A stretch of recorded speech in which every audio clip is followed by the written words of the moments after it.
Kita akan langsung mengikuti konferensi pers dari Bareskrim Polri yang akan disampaikan oleh Kapolri Jenderal Polisi Listio. Rudiana menangis digiring ke mobil tahanan Bareskrim, Kapolri umumkan pemecatan dalam kasus Vina.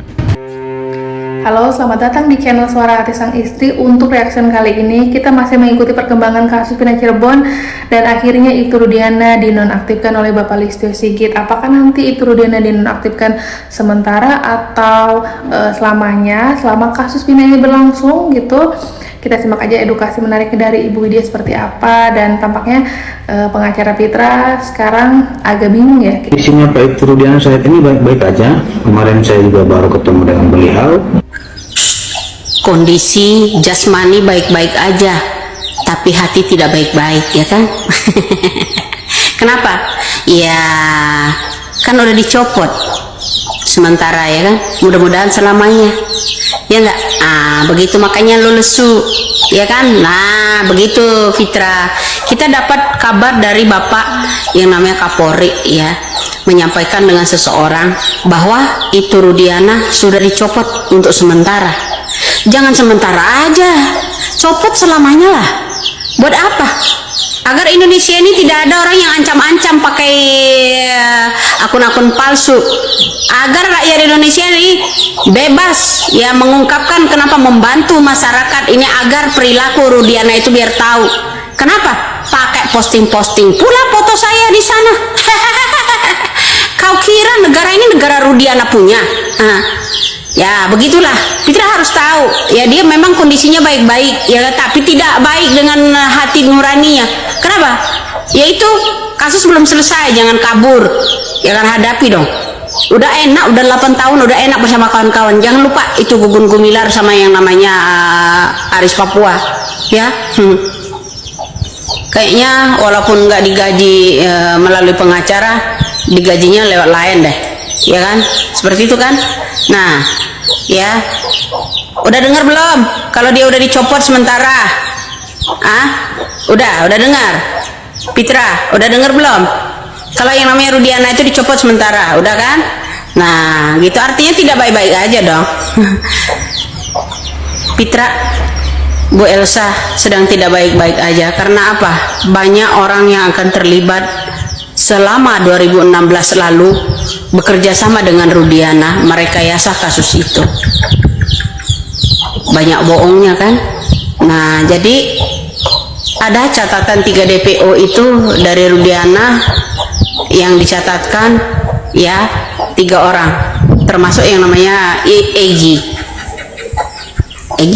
Perong, ya kan. Nah, saya khawatir ya, karena 3 nama itu orang penting dari Rudiana, ya kan. Nah, itu aja, jangan walaupun di.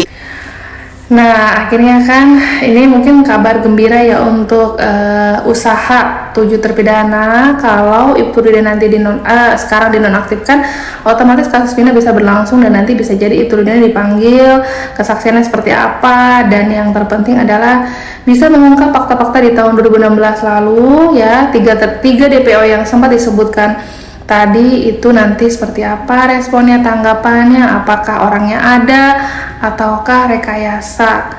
Ini yang menjadi pertanyaan besar. 3 DPO yang dicari-cari itu sebenarnya siapa gitu, dan mungkin oknum-oknum yang terlibat di tahun 2016 itu juga sekarang masih deg-degan juga nih setelah penangkapan itu, setelah dinonaktifkannya Itu Rudiana.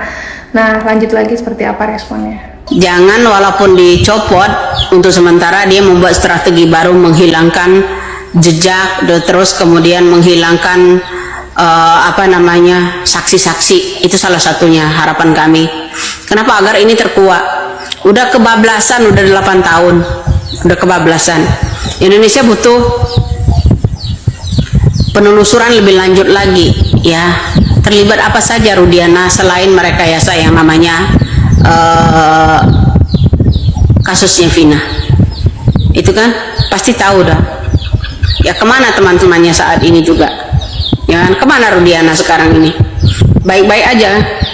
Kalau baik-baik aja nggak mungkin dia menghilang. Semoga aja cepat dipanggil di Mabes Polri ya, semoga. Karena udah nggak sabar saya mau menunggunya. Ya kenapa? Di sidang seharusnya. Selain dia dicopot sementara itu harusnya cepat-cepat di sidang agar 7 tersangka yang tidak bersalah itu bisa dibebaskan. Karena Indonesia belum bebas, merdeka, belum merdeka dari orang-orang oknum model Rudiana. Masih banyak loh oknum-oknum itu yang belum kegali semua di masyarakat Indonesia ini. Ya jangan lupa. Hanya itu aja ya. Mudah-mudahan Anda juga lekas sembuh ya. Dan Rudiana juga cepat sembuh. Ya. Sembuh dan waras. Itu aja harapan kami. Agar menguak semua yang sebenarnya. Nggak perlu melindungi seseorang deh ya dalam kasus ini. Untuk apa motivasi kalian? Ibu Widya aja udah geram ya. Betul sih, nanti dengan dinonaktifkannya Ibu Rudiana ini, sudah dinonaktifkannya Ibu Rudiana ini, otomatis kan sidang nanti bisa jadi Ibu Rudiana dipanggil. Ini yang menarik adalah gimana nanti kalau Ibu Rudiana itu bisa muncul di media, seperti apa jawabannya ketika dihakimi seperti 7 terpidana lainnya. Salah satu anggota geng motor yang sebelumnya bilang kalau Eki itu memang betul menggunakan obat-obatan. Kita lihat ya. Ya, indikasinya gitu kan ada 2. Gitu. Saya langsung nyatakan bahwa memang Eki malam hari itu dalam posisi mabuk. Mabuk? Ya. Dalam posisi mabuk. Dan berkendara, saya nggak tahu seperti apa. Namanya orang mabuk ya. Iya kan, artinya mabuk akibat dari mengkonsumsi minuman beralkohol dan obat-obat terlarang. Ya, malam itu. Dan bagaimana dia berkendara dan lain sebagainya, bisa saja ini kemudian terjadi laka tunggal. Bisa. Tapi saya tidak bisa menyatakan ini benar. Ini hanya dugaan. Ya, ini berdasarkan riwayat beberapa jam sebelum Eki dan Vina meninggal. Bang, ada kabar-kabar gak sih kalau Eki bawa motor balap banget dan memang dia punya skill gitu? Ada beberapa yang menyatakan seperti itu, bahwa pada malam itu Eki cukup lumayan ngebret lah naiknya. Itu ada di keterangan si Mega kalau nggak salah sama Lydia. Nah, kemudian itu asumsi pertama. Kalau laka tunggal berarti karena mabuk. Asumsi kedua, memang di beberapa peristiwa atau perilaku anak-anak motor waktu itu yang memang berbeda genre, bukan berbeda genre ya, berbeda bendera, berbeda organisasi, sering sekali terjadi benturan-benturan, gesekan di jalan. Ketika misalkan saya lagi kumpul nih, ada orang mungkin 5 motor, 6 motor, tiba-tiba lawan itu saya misalkan eksisi, kemudian GBR datang sendiri sambil ngebret dan lain sebagainya, pasti kita kejar. Pasti kejar. Zaman 2016 itu, Bang. Ya, pokoknya 2016 sebelumnya juga biasanya begitu ya seperti itu. Kalau kena ya ditendangnya jatuh dan lain sebagainya, biasalah muncul penganiayaan di situ, bisa saja itu terjadi. Cuman saya tidak berani menyatakan bahwa inilah yang terjadi. Tidak sama sekali. Saya belum mengetahui hanya dugaan-dugaan saja. Tapi kalau berdasarkan riwayat bahwa posisi Eki ya terutama yang mengendara itu posisinya memang mabuk waktu itu. Kalau Eki itu memang punya skill untuk jumping apa? Ada nggak sih? Biasanya dalam organisasi biasanya ada masing-masing slot kan? Saya tidak mengenal secara eksplisit Eki itu seperti apa, karena memang eksisi waktu itu organisasi yang cukup besar untuk 4 organisasi bermotor ya, ONAK, GBR, kemudian Monreker, eksisi itu yang Berarti memang dari dulu geng motor ini tuh banyak, lalu menyebar, dan anggotanya juga bisa dibilang agak-agak pergaulannya menyeramkan ya. Dan pantas aja kalau Eki ini berani walaupun dia anak polisi tapi menggunakan obat-obatan yang tadi disebutkan, minum-minuman juga. Lingkungannya aja sudah tidak sehat. Gimana kalau malam itu bisa jadi kecelakaan atau terlibat tadi penganiayaan dan lain-lain. Di kasus ini memang masih gambling, rumit banget untuk ditelusuri lebih jauh. Hal ini dibenarkan oleh mantan sekjen ekstasi ya. Memang pada malam kejadian itu Eki dalam kondisi mabuk, jadi ya bisa jadi mungkin arahnya ke kecelakaan. Terlepas kasus pindah ini masih berlangsung, Ibtu Rudiana dinonaktifkan, apakah nanti dipanggil sidang juga, Aib juga dipanggil. Ada yang lebih mengenaskan, yaitu dari salah satu 7 terpidana yang bernama Sudirman.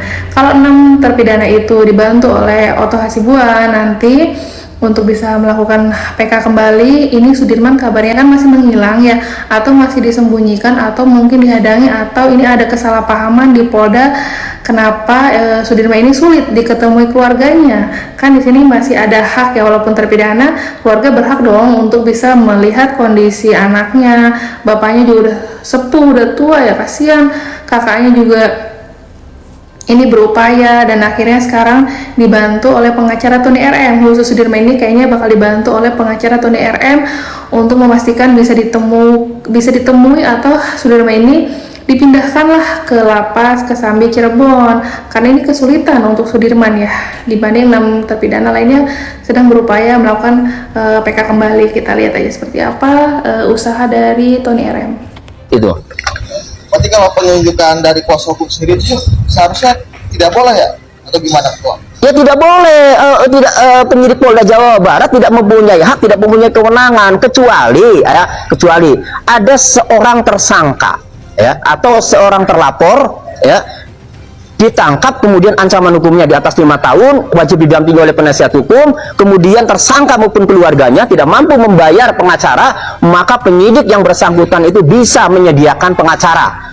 Itu pun kembali lagi ya, tersangkanya itu mau atau tidak, kan gitu. Nah, yang statusnya tersangka saja kembali kepada tersangkanya ya, apalagi ini Sudirman bukan tersangka, sudah nggak ada hubungan dengan penyidik itu loh, sehingga penyidik kalau menyediakan pengacara dengan tujuan, dengan tanda kutip khawatir kalau pakai pengacara di luar khawatir terbongkar, tidak mempunyai kewenangan seorang penyidik memberikan atau menyediakan pengacara. Kenapa kami suarakan ini? Karena terbukti Sudirman mau ditemui aja susah kan gitu oleh keluarganya. Inilah kami suarakan itu. Ada pelanggaran nggak kalau kayak gitu? Oh ada, kalau memang terbukti ya, ada oknum penyidik yang menguasai Sudirman dengan tujuan khawatir ya nanti skenario-nya terbongkar, maka tindakan menguasai Sudirman yang tidak mempunyai kewenangan, tidak punya hak penyidik itu pelanggaran, bisa dilaporkan ke Propam itu. Bisa jadi untuk menghambat PK? Ya kalau untuk menghambat PK ya otomatis, karena keluarga ingin kan melakukan PK. Kemudian kalau sulit ditemui kan, bagaimana untuk koordinasi, untuk menggali ya keterangan-keterangan untuk bahan mengajukan PK, kan bisa menghambat juga. Gimana? Gemes juga kan dengan keadaan Sudirman ini yang masih dihalang-halangi, atau mungkin kenapa Polda Jabar kayak seolah menggantung kasus pindah Cirebon ini di salah satu terpidana, yaitu Sudirman. Kenapa hanya Sudirman yang sampai harus di lapas Bandung? Kan ini kasusnya di Cirebon, kenapa nggak dipindahkan ke lapas Kesambi Cirebon? Orang ini lokasinya di Cirebon, pembunuhan kasus pindah terjadi gitu kan, bisa jadi gitu. Semoga kasus pindah ini segera terungkap ya, dari mulai proses Sakatatal, Sudirman, Ibtu Rudiana dinonaktifkan, lalu itu Mel Melinda juga kan nggak ada kabarnya. Gimana kedepannya, apakah mereka akan dipanggil menjadi saksi-saksi juga? Dan yang terpenting Sudirman ini bisa berupaya dipertemukan dengan keluarganya. Nanti update terus di channel Suara Hati Sang Istri. Terima kasih yang sudah menonton, jangan lupa tanggapan di komentar, bye.